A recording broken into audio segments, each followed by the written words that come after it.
এখন আমি ডাব কই থেকে পামু? আমার সামনে কি বেটারা ডাব লয়ে বইয়া রইছে? পারস ভাই না কইছে কালকে গ্রামের থেকে আইবো। পারস ভাই গ্রামের থেকে আনার সময় ডাব লয়ে আইবো নে, তখন মায় ডাব খাইবো নে। আচ্ছা রাখ রাখ, আমি অফিসে জরুরি একটা কাজ করতেছি। ভাই ভালো দেখা কোচে দেখে একটা ডাব কাটেন তো। আচ্ছা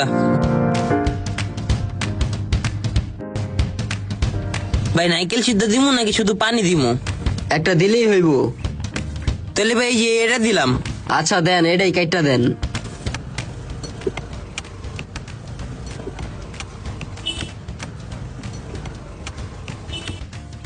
কি ভাই, একটা ডাব কাটতে এত সময় লাগে? এমনি হইলে কেমনে ব্যবসা করেন?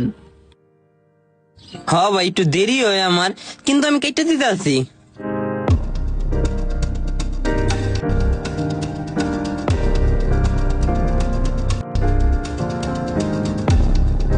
ভাই এই যে নেন ডাব। ভাই পানি মিষ্টি হয়েছে নি? থাকস কই? বাসা কোন জায়গায়? থাকি এই নারায়ণগঞ্জ আদর্শনগর। বাসায় কে কে আছে? মা আর বোন। বাপ নাই? না।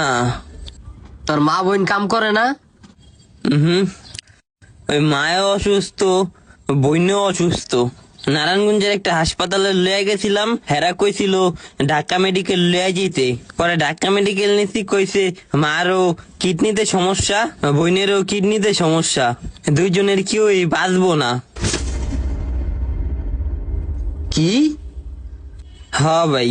তুই যে এই জায়গায় ডাবের ব্যবসা করস, তাহলে এটি টাকাটা কি করস? ওই যে মা আর বোনের লাইগা প্রত্যেক দিন 500 টাকার ওষুধ লাগে, এই ওষুধের টাকা দেই।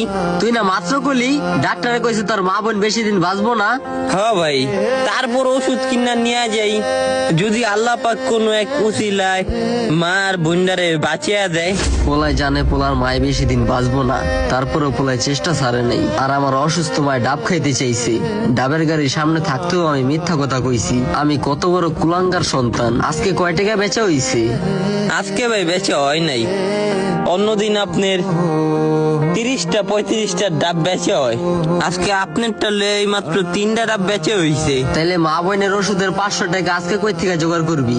দেই সন্ধ্যা পর্যন্ত বেচে কিনা হয় কিনা।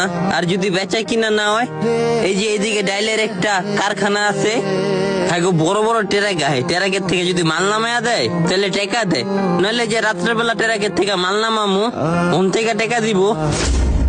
পোলার মৃত্যুর মুখে ঝুঁকে পড়া মায়ের জন্য কতটা। আর যদি পোলায় জানতো আমি আদর্শ মায়ের অযোগ্য এক সন্তান, তাহলে তো পোলায় আমার সাথে কথাই বলতো না। তুই তো ভালোই জ্ঞানী দেখা যাইতাছে। পড়ালেখা করছত কোন পর্যন্ত? 3